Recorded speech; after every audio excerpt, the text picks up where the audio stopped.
Hi guys, இன்னைக்கு நம்ம இந்த கன்னிபால் சீரிஸோட எபிசோட் 2 தான் பார்க்க போகிறோம். போன எபிசோடில் ஒரு வயசான பாட்டி ஒரு மலையில் இறந்து கிடக்குறாங்க. அந்த பாட்டியை ஒரு கரடி தான் அடிச்சிருச்சு அப்படின்னு இன்வெஸ்டிகேஷன் பண்ணி அந்த கேஸை முடிச்சு வச்சிருப்பாரு நம்ம ஹீரோ. அப்படியே அந்த எபிசோடு முடியுது.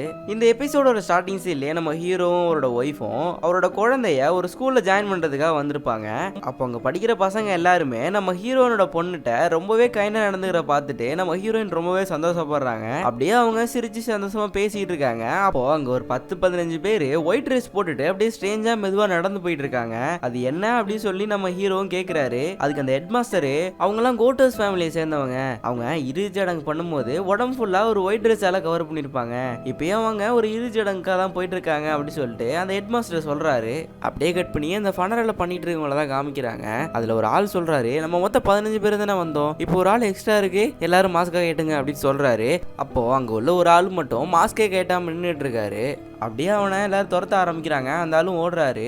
ஒரு இடத்துல அந்த ஆளை பிடிச்சிடுறாங்க. பிடிச்சி அவனோட மாஸ்கை கட்டி பார்க்கும்போது அது ஒரு பொண்ணு. அந்த பொண்ணு யார் அப்படின்னா நம்ம ஹீரோக்கு முன்னாடி இங்கே ஒரு போலீஸ் ஆஃபீஸர் இருந்தார்ல, அந்த ஆளோட பொண்ணு தான் இந்த பொண்ணு. அப்போ அந்த சைக்கோ கேட்குறான், இதில் எங்கள் ஃபேமிலி மட்டும் தான் கலந்துக்கணும்னு உனக்கு தெரியும்ல, அப்புறம் ஏன் நீ வந்த, உனக்கு இப்போ என்ன வேணும் அப்படின்னு கேட்குறான். அதுக்கு அந்த பொண்ணும், எங்கள் அப்பாவை நீங்கள் தான் இங்கேயே வச்சிருக்கீங்க, எனக்கு தெரியும், எனக்கு எங்கள் அப்பா தான் வேணும் அப்படின்னு சொல்லி கேட்குது. உங்கள் அப்பா தானே ஊர் பூரா கடன் வாங்கிட்டு அந்த கடனை கட்ட முடியாமல் ஓடி போயிட்டாரு, உங்கள் அப்பா பைத்தியம்னு இந்த ஊருக்கே தெரியுமா அப்படின்னு அந்த சைக்கோ சொல்றான். அங்க அப்படியே சண்டை ஆகுது. உடனே நம்ம ஹீரோ அதை பார்த்துட்டு வந்துடுறாரு. என்னாச்சு, எதுக்கு சண்டை போட்டுட்டு இருக்கீங்க அப்படின்னு கேட்டுட்டு இருக்கும்போது அந்த பொண்ணு அங்க இருந்து ஒரு பாக்ஸை எட்டி வச்சிருது. அந்த பாக்ஸுக்குள்ள தான் அந்த டெட் பாடி எல்லாம் இருக்கணும். ஆனா நம்ம ஹீரோ பார்க்கும்போது அது எம்டியா இருக்கு. இது என்ன எம்டியா இருக்கு அப்படின்னு நம்ம ஹீரோ பார்த்துட்டு இருக்கும்போது அந்த பொண்ணு சொல்லுது, எனக்கு தெரியும் இந்த பாக்ஸ் கண்டிப்பா எம்டியா தான் இருக்கும், அந்த டெட் பாடி இப்போ எங்க இருக்கும் தெரியுமா, இவங்க வயிற்றுக்குள்ளதான், இவங்க சாப்பிட்டு இருப்பாங்க, இவங்க எல்லாம் பெண்ணா சாப்பிட்றவங்க, இவங்க எல்லாம் நரமாமிசம் சாப்பிட்றவங்க அப்படின்னு அந்த பொண்ணுமே கத்திக்கிட்டே இருக்கு.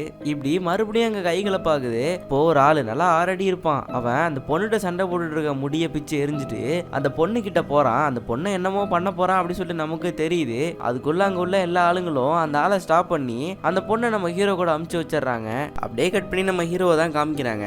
நம்ம ஹீரோயின்ட்ட சொல்லிட்டு அந்த பொண்ணை எங்கேயோ அழைச்சிட்டு போயிட்டு இருக்காரு. அப்ப நம்ம ஹீரோ அந்த பொண்ணுகிட்ட கேட்கிறாரு, அவங்களெல்லாம் நரமாமிசம் சாப்பிட்றவங்க அப்படின்னு சொன்னீங்க, எதை வச்சு அப்படி சொல்ற அப்படின்னு அந்த பொண்ணுகிட்ட கேட்கிறாரு. அதுக்கு அந்த பொண்ணு, நம்மளாம் செத்தவங்க நம்பகமா ஏதாவது பொருள் எடுத்து வச்சிருப்போம்ல, அது மாதிரி இவங்க செத்தவங்களோட உடம்பு சாப்பிட்டா அவங்களோட ரத்தமும் சதையும் இவங்க கூட இருக்கும், அவங்களோட பிளெஸிங்ஸ் எப்பயுமே கிடைக்கும் அப்படின்னு சொல்லிட்டு இவங்க இதை பண்றாங்க அப்படின்னு அந்த பொண்ணு நம்ம ஹீரோட்ட சொல்றாங்க. எப்போ எங்க அப்பா அந்த கோட்டோஸ் ஃபேமிலியை பத்தி இன்வெஸ்டிகேட் பண்ண ஆரம்பிச்சாரோ அப்பையிலேருந்து அவருக்கு பிரச்சனை ஆரம்பிச்சிச்சு அப்படின்னு அவங்க ஒரு ஃபிளாஷ்பேக் கதையை சொல்றாங்க. அன்னைக்கு அவர் ரொம்ப பதட்டமா இருந்தாரு. நான் இது வரைக்கும் அவர் அப்படி பார்த்ததே கிடையாது. கடைசியா அவர் கோட்டோஸ் ஃபேமிலி தான் பார்க்கணும் அப்படின்னு சொல்லிட்டு போயிட்டு இருந்தாரு. நான் கூட அவங்கள்ட்ட எதுவும் பிரச்சனை வச்சுக்காதீங்க அப்படின்னு சொன்னேன். அதெல்லாம் ஒன்றும் வராதுமா, நீ பத்திரமா வீட்டில் இரு, நான் போயிட்டு வந்துடுறேன் அப்படி சொல்லி தான் போனாரு. அப்போ போனவர் தான் இன்னமும் வீட்டுக்கு வரவே இல்லை அப்படின்னு அந்த பொண்ணு ரொம்ப சோகமாக சொல்லுது. நீங்களும் என்ன பைத்தியம் தானே நினைக்கிறீங்க அப்படின்னு அந்த பொண்ணு நம்ம ஹீரோட கேட்குது. சேச்சா அப்படிலாம் இல்லை அப்படின்னு சொல்லிட்டு நம்ம ஹீரோவும் சொல்கிறாரு. அப்படியே அந்த பொண்ணை ஒரு ரயில்வே ஸ்டேஷனில் இறக்கி விடுறாரு. இறக்கி விடும் போது நம்ம ஹீரோ சொல்கிறாரு, உங்கள் அப்பா காணாமல் போய் 2 வாரம் தான் ஆகுது, அந்த கோட்டோ ஃபேமிலி தான் உங்கள் அப்பா ஏதாவது பண்ணியிருந்தாங்க அப்படின்னா கண்டிப்பாக அவர் உயிரோடு இருக்கிறதுக்கு நிறைய வாய்ப்பு இருக்குது, நீ ஒன்றும் கவலைப்படாத அப்படின்னு சொல்கிறாரு. அப்போ அந்த பொண்ணும், நீங்கள் கோட்டோ ஃபேமிலியை பற்றி இன்வெஸ்டிகேட் பண்ண போகிறீங்கன்னா கொஞ்சம் ஜாக்கிரதையாக இருங்க அப்படின்னு சொல்லிட்டு அந்த பொண்ணு அங்கேருந்து கிளம்பி போயிடுது. அப்படியே நம்ம ஹீரோ அவரோட இன்வெஸ்டிகேஷனை ஸ்டார்ட் பண்ணுறாரு. அவர் கோட்டோ ஃபேமிலி வீட்டுக்கு போயிட்டு இருக்கும் போதே ஒரு கேட்டு போட்டிருக்கு. அதுல என்ன எழுதிருக்குன்னா, இதுக்கு மேல யாரும் உள்ள வரக்கூடாது, வெளியாளுக்குள்ள அனுமதி இல்லை அப்படின்னு அந்த கேட்ல போட்டிருக்கு. ஆனா நம்ம ஹீரோ அதை திறந்துட்டு அப்படியே தாண்டி போறாரு. அப்படியே அந்த கார்ல போயிட்டு இருக்கும் போதே திடீர்னு ஒரு மரம் சாஞ்சு விழுந்துருது. என்ன அப்படின்னு பார்த்தா 2 பேர் நிக்கிறானுங்க. அவனுக்கு தான் அந்த மரத்தை கட் பண்ணி போட்டிருக்கானுங்க. அந்த மரத்தை கட் பண்ணி போட்ட ஆளு, இது கோட்டோஸோட பிரைவேட் ப்ராப்பர்ட்டி, இதுக்குள்ள நீங்க ஏன் வந்தீங்க அப்படின்னு அந்த ஆள் கேட்கிறான். அதுக்கு நம்ம ஹீரோவும், இதுக்கு முன்னாடி உள்ள ஆபீசர் காணாம போன விஷயமா எனக்கு கோட்டோஸ் ஃபேமிலிட்ட கொஞ்சம் கொஸ்டின் கேட்க வேண்டியிருக்கு, அதனாலதான் நான் அவங்கள பார்க்க போறேன் அப்படின்னு நம்ம ஹீரோவும் அந்த ஆள்கிட்ட சொல்றாரு.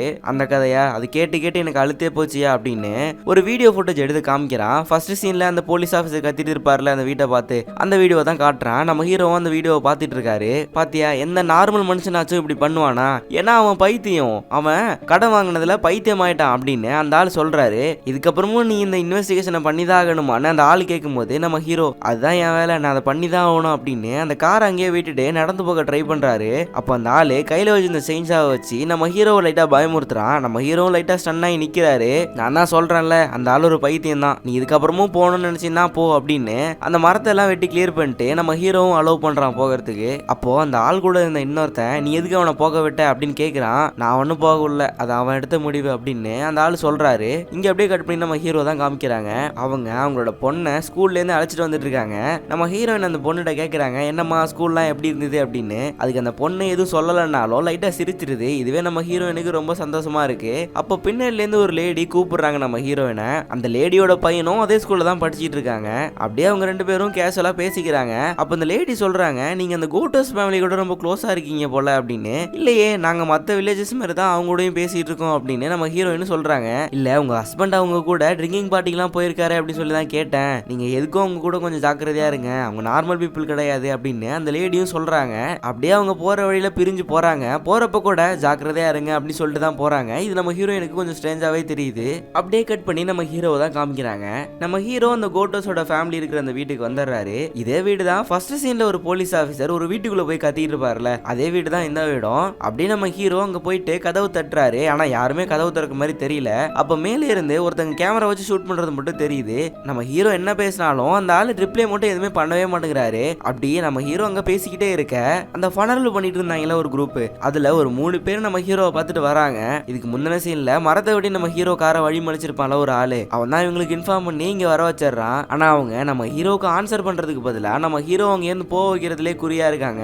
அப்போ ஒரு ஆளு, நீ இங்க இருந்து போகலன்னா இப்ப என்ன நடக்குன்னு எனக்கு தெரியாது அப்படின்னு நம்ம ஹீரோவை பயங்கரமா மிரட்டுறான். ஆனா நம்ம ஹீரோவும் என்ன நடந்தாலும் நான் இங்க இருந்து போறதா இல்ல அப்படின்னு நம்ம ஹீரோ ரொம்ப ஸ்ட்ராங்கா சொல்றாரு. இப்போ அந்த ஆளு அவன் வச்சிருந்த ஷாட்கனை வச்சு நம்ம ஹீரோவை சுட ட்ரை பண்றா. ஆல்மோஸ்ட் சுட்டுருப்பான். ஆனா நம்ம ஹீரோ ஜஸ்ட் மிஸ்ல எஸ்கேப் ஆகுறாரு. அப்படியே அங்க ஒரு சின்ன சலசலப்பாகுது. ஒரு கட்டத்துல நம்ம ஹீரோவை ஒரு உயரமான இடத்துல இருந்து தள்ளி விட ட்ரை பண்ணுவான். ஆனா நம்ம ஹீரோ எப்படியோ ஜஸ்ட் மிஸ்ல தப்பிச்சிருவாரு. டே கட் பண்ணி நம்ம ஹீரோயினை தான் காமிக்கிறாங்க. அவங்க அவங்களோட பொண்ணை கூப்பிட்டு அவங்களோட வீட்டுக்கு தான் வர்றாங்க.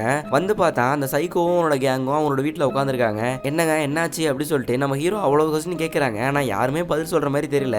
எல்லார் கையிலயும் ஷாட்கன் வேற இருக்கு. நம்ம ஹீரோயினுக்கு பயமா வேற இருக்கு. அப்படியே அந்த சைக்கோ கேங்க நம்ம ஹீரோயின் அவங்க வீட்டில் உட்காந்து மிரட்டிட்டு இருக்க நம்ம ஹீரோ தான் காமிக்கிறாங்க. அப்படியே அவங்க எல்லாரையும் அடிச்சு போட்டு ஹேண்ட் கப்லாம் மாட்டி அவரோட கார்ல ஏத்திட்டு இருக்காரு. அப்போ ஒரு பாட்டில வந்து கெஞ்சிட்டு இருக்காங்க, அவங்க தெரியாம பண்ணிட்டாங்க, அவங்கள மன்னிச்சு விட்டுருங்க அப்படி சொல்லிட்டு. ஆனா நம்ம ஹீரோவோ அவங்க ஆல்ரெடி பண்ணதே போதும், அவங்கள மன்னிக்கிறதுக்குலாம் ஒண்ணுமே இல்லை அப்படி சொல்லிட்டு அவர் பேசிட்டு இருக்கும் போதே அவருக்கு ஒரு ஃபோன் கால் வருது. அந்த ஃபோன் கால்ல பாத்தீங்கன்னா போன எபிசோட்ல ஒருத்தர் பேசியிருப்பார்ல, நம்ம ஹீரோக்கு கிடைச்ச அந்த விரல் அந்த பாட்டியோடது இல்ல, வேற யாரோடதா தான் இருக்கணும் அப்படின்னு சொல்லிட்டு அவரு அந்த விரல் இறந்து போன அந்த போலீஸ் ஆஃபீஸரோட தான் அப்படின்னு சொல்லிட்டு கன்ஃபார்மா நம்ம ஹீரோட்ட சொல்றாரு. அப்படின்னு நம்ம ஹீரோ அந்த நியூஸை கேட்டுட்டு இருக்கும் போது அப்போ வித்தியாசமா ஒரு ஆள் இருப்பாலாம் நல்லா 6 அடியில. அப்ப அப்படியே நம்ம ஹீரோ தலையில ஒரு கோடை போடுறான். அப்படியே கட் பண்ணி அடுத்த சீனை தான் காமிக்கிறாங்க. நம்ம ஹீரோவால எதுவுமே பண்ண முடியல போல. அந்த ஆளு நம்ம ஹீரோவை அப்படியே தரன்னு இழுத்துட்டு போயிட்டு இருக்கான். நம்ம ஹீரோக்கு உயிர் இருக்கா இல்லையானே தெரியல. அப்படியே கட் பண்ணி இந்த எபிசோட முடிக்கிறாங்க. அடுத்த எபிசோட பார்க்கணும்னா மறக்காம சப்ஸ்கிரைப் பண்ணிக்கோங்க. அப்புறம் கொஞ்சம் கோல்டா இருக்குங்க, அதனாலதான் கொஞ்சம் வாய்ஸ் ஒரு மாதிரி இருக்கு, கொஞ்சம் அட்ஜஸ்ட் பண்ணிக்கோங்க. அடுத்த வீடியோல இருந்து சரி பண்ணிக்கிறேன்.